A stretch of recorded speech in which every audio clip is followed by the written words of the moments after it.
invest conservatively. Right. Do what's realistic for you and your scenario. Be able to invest in properties and products where you can sleep at night and make the payments. I mean, that's our motto.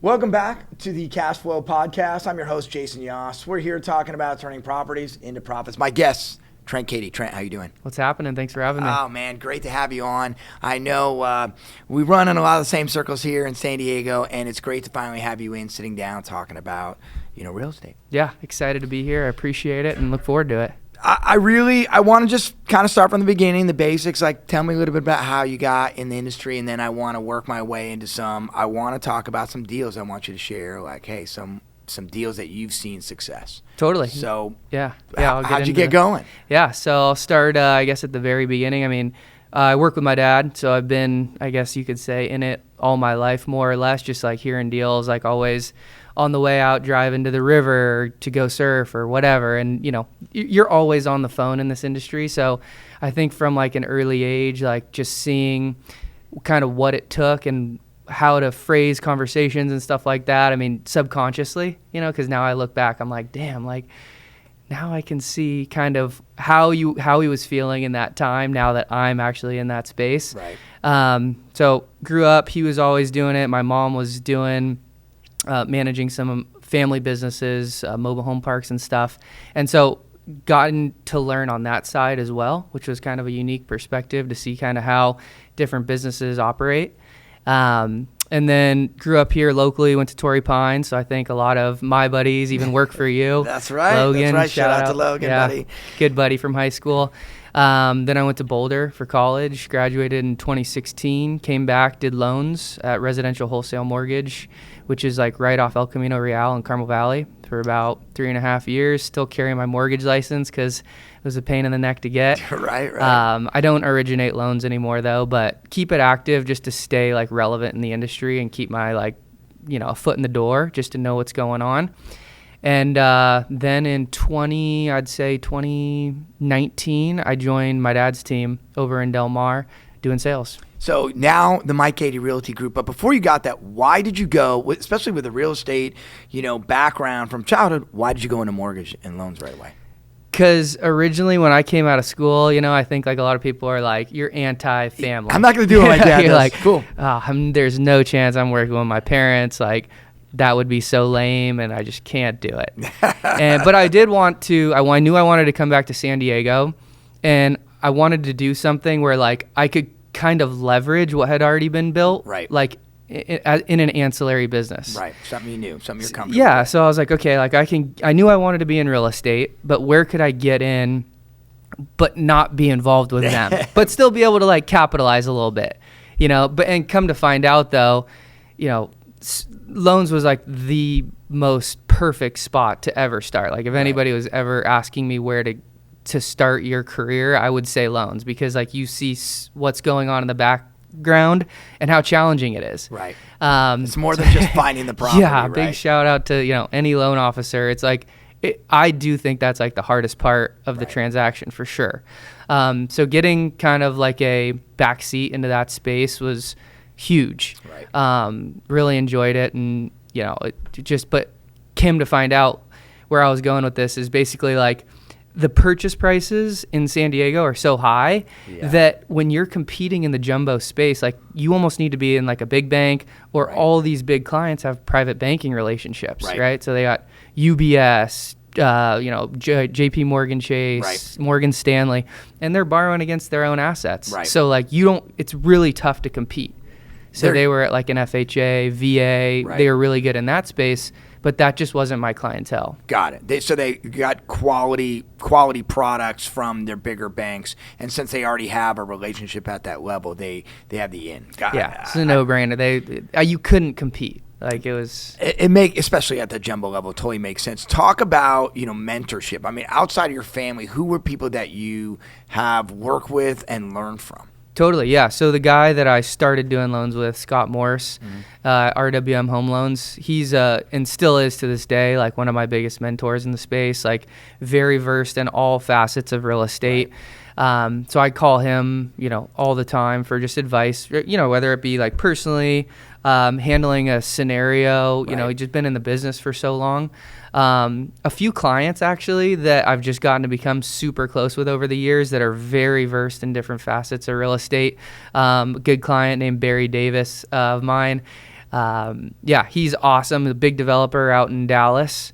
And again, like just for different scenarios and, where to be looking for opportunities and, what he's seen over the years and cycles, things like that. Mentorship that provides a sounding board, especially like you said, for being able to call up and bounce a scenario off them and say, what do you think about this? I see this. What do you see? It's so valuable, especially for those of us younger starting our career. And once we're rocking and rolling, we need that. So kudos to those gentlemen. And when you have a client who's a mentor too, that's always a good thing. Yeah, no, it's awesome. Because, especially with all the commission changes and everything, like everybody's kind of like, it's an interesting time to get everybody's different perspective and figure out, where you can capitalize and see opportunity. Our industry is definitely changing. And I want to segue that into let's talk about philosophy, because there's a lot of different ways to slice the apple here when it comes to real estate and real estate investment. What kind of philosophy are you bringing to the table? Are you sharing with your clients? Totally. Yeah, I think in today's day and age of like technology and social media and all these things, like you always see like the bigger and better person out there that you compare yourself to, right? Where it's like, go leverage, I don't know, no money down and go do this and go do an FHA this and put 15 tenants in 10 bedrooms. It's like those things, like, maybe they're doable, right? But our philosophy has always been, and like how I've learned and been taught over the years, is like invest conservatively. Right. Do what's realistic for you and your scenario. Be able to invest in properties and products where you can sleep at night and make the payments. That's our motto. What a concept. Be conservative, especially like you said, hey, are you comfortable with the payment? Can you sleep at night? You're right.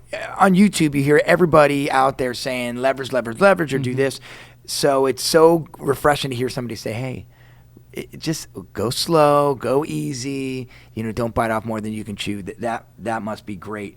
And I don't want to say that it could be a good strategy for some people, and some people have utilized it well. Right. But like for me personally, it's more like, slow and steady wins the race. Right. Invest in the right products in the right times, and just build, conservatively. We talked about it off the air. We talked about, hey, if you pick up a handful of units every decade and you invest for 3 decades, you're going to have quite a portfolio to retire from that's going to be cash flow positive, very little debt, versus, heavy leveraging that you might have to flip or you might have to kind of hope for the right buying scenario. Totally, yeah. It's exactly to your point, like having a plan for your real estate, right? It's like if you're investing in the long term, or if this is, you're trying to fix it up, different loan products. Can you go with a shorter term adjustable? Can you go with an interest only product? Like what is, like, based off where rates are and what your plan is for the property, how can you, creatively structure your scenario to have a plan for your properties? Again, that word that people don't use, plan. Yeah. Have a plan. Mm-hmm. So let's dive into a scenario or real estate deal that has been successful or worked for you and your clients. Totally. I think we talked a little bit about something in Del Mar, but kind of dive in. Where was it? How did it come about? Yeah, so I know we spoke about this off air a little, and this is always the first deal that comes to my mind because it was really like, I think it exemplifies everything that we do and we bring to the table on the buy and sell side and everything in between. All right. So 211 27th Street, I think, in Del Mar is the perfect example. We sold it originally off market to a buyer at 3.2, and this was in 2019. Got it. He did nothing to it. I think we did some paint, some basic handyman fix-ups, but immediately it was racetrack season. We rented it out. We had an insurance client who we helped the owner lease it, and he was paying double market rent. I mean, he was paying $30,000 a month. 3.2 is a lot as well. Like, how was the property on market, or how were you able to procure this for the buyer? Yeah, so it was an off-market deal. It was listed way back when, just through our network and being in Del Mar. The owners knew that we had some clients that were interested in the property, and reached out, seeing if we were still interested, and we were able to put all the pieces together to make it work for everyone. And yeah, at that time, 3.2 was a big price. Right. But the location of that property, the rentability, and there was future upside as well, because there was this outside patio deck that we were going to get plans to enclose that and make it, and use that ADU. Nice. To increase the square footage. I love it. So you help your client procure this. I'm sure they probably got a little deal since it was off market. Yep. Yeah. We were able to, do what we could do to commission-wise and everything to make the deal work for both parties, and then go into, right away, get it leased up for them at double the market rate. And again, that's not normal, right? That's as awesome. You know. We had an insurance tenant, though, with a house in Rancho that flooded, right, and they were able to pay big bucks right. to be by the beach. And normally that's like, hey, well, I need to rent it anyway while I'm doing plans to do any kind of improvement. Yeah. This just happened to be one of those, like, hey, through your network and your ability to place tenants, you got this kind of a unicorn tenant. Yeah, as well. Yeah, we got super lucky. It was supposed to be, like a 2 to 3 month short-term solution. Right. Ended up turning, 6 to 8 months, I think it was. Wow. And then after that, we was able to get plans going through the city. During that time, we were also able to remarket it in order to, when that tenant left, right. we were able to get it released, but more for market rate, which was like 13, 14 at the time. Got it. And then, come 2 years later, we had somebody in Solana Beach reach out to us with a property they needed to sell. Right. They were looking to move into Del Mar and had a couple pocket listings. I don't know if you're allowed to say that word anymore, but we had a couple things that we knew about through, just, again, managing and being in the industry, being in that area. And we were able to put 27th Street back together, off market again, with a new buyer and that same seller for 5.5. Wow. So wow. Again, like 2/3 of the purchase price in gross profit or gross equity increase in a 2-year span. Yeah, without doing pretty much anything. Without actually having to break ground on that remodel. And, oh, by the way, though it may not be normal, because of your experience on the tenant side as well, you were able to get a unicorn tenant who paid a huge amount of money for the beginning. Unique scenario for sure. And you can't sit here and say that because that was 2019 and then the COVID rocket ship hit. But, just a perfect example, though, of from A to Z and everything in between, how we like to operate to bring true value to these people. Right. And made a couple $1 million in a couple years. I love that. First of all, win-win for the clients. Okay. Win-win for you, for you guys, from your business, from being a no-name in an area that you guys have been there for a while, including Mike Cady, who's been there for a while. Your own buyers, your own seller, your own sphere, okay, using all aspects of your skills from sales to purchasing to leasing, all comes together. Everybody walks away a winner. Yeah, exactly. That's trying a good deal. Create win-win scenarios. That's a win-win. Yeah, it's everybody can make money and be happy, and that's kind of where I think it leads to in that commission conversation that's coming, right? Is if you can bring true value to people, everyone wants you to get paid if you can bring a deal and you can, do these things to create value for buyers and sellers. I think if you bring 200% net gain in 2 years, you should get a commission. I'd hope so. That's just craziness. And again, I know I don't want to go down the rabbit hole of the commission conversation, but you're right. True value is true value, and people are going to earn and get paid when they bring true value to the table. Whether you're making a widget or you're helping put together real estate investment deals, I totally agree with that. Were there any challenges or things that came out of nowhere that in that deal that arose that you're like, I'm glad I knew this, or I'm glad I was able to structure it this way? From a challenge perspective, maybe the time in between tenants, was not lengthy, but it's hard, as you know, to like line these things up so that there's no vacancies.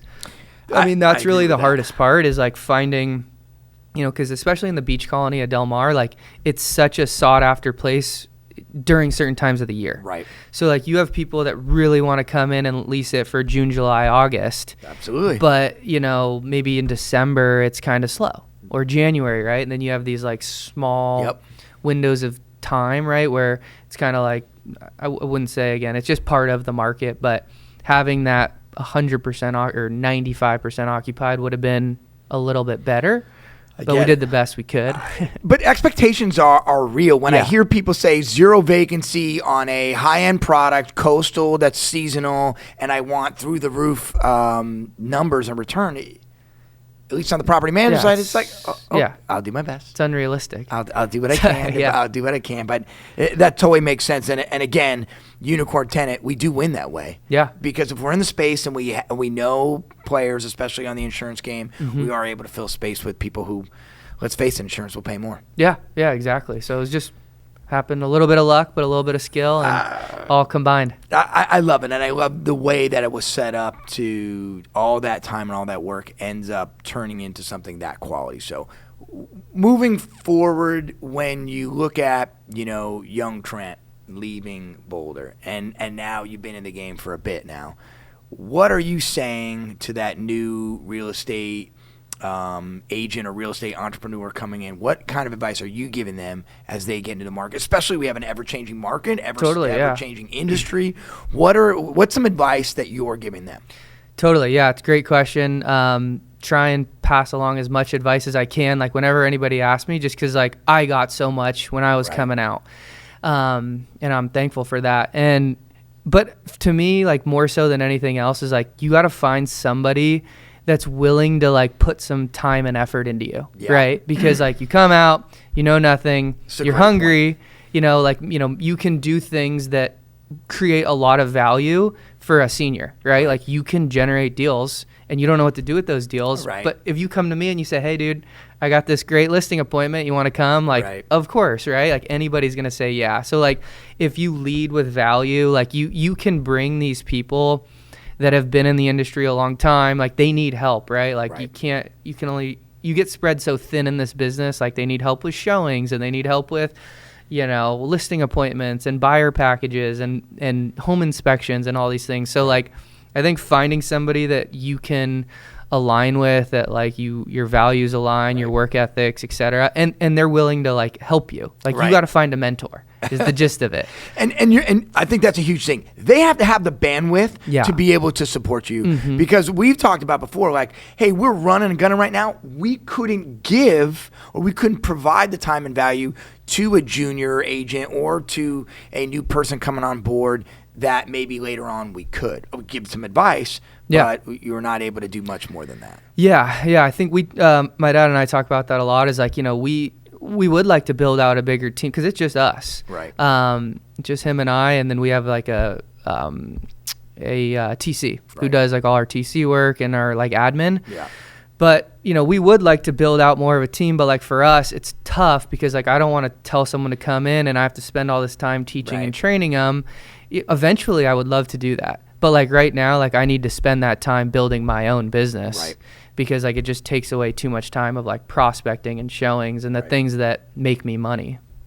I love the fact that it's an opposite of some of the trends we're seeing now. So much trend in our industry is like build a team, get a downline, all that stuff. And it's like, but you're right, so many agents and newer entrepreneurs in our industry, like they get hooked up with the wrong situation. So cultural fit, people have the bandwidth and the knowledge and skill to actually provide you value, and vice versa. Like you can't come in with a handout. Like you have to be willing to work and put in, you know, feed value back to the mentor as well. Yeah. Like I think you have to like entice the mentor to want to train you, right? You gotta be like, dude, look, here's, you know, from the area, tied in these networks, like I can bring this to the team, right? Like you want me. Agree.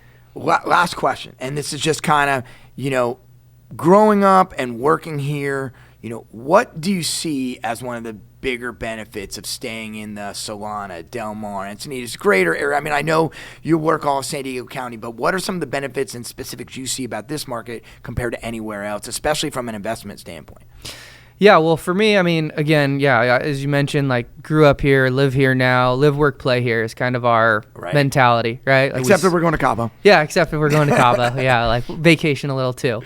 But I mean, we know these markets the best. Right. We bring a little bit of a management aspect to it. Sales is definitely our focus in the area. And again, being tied in for so long, like we typically know what's happening on each property in each area.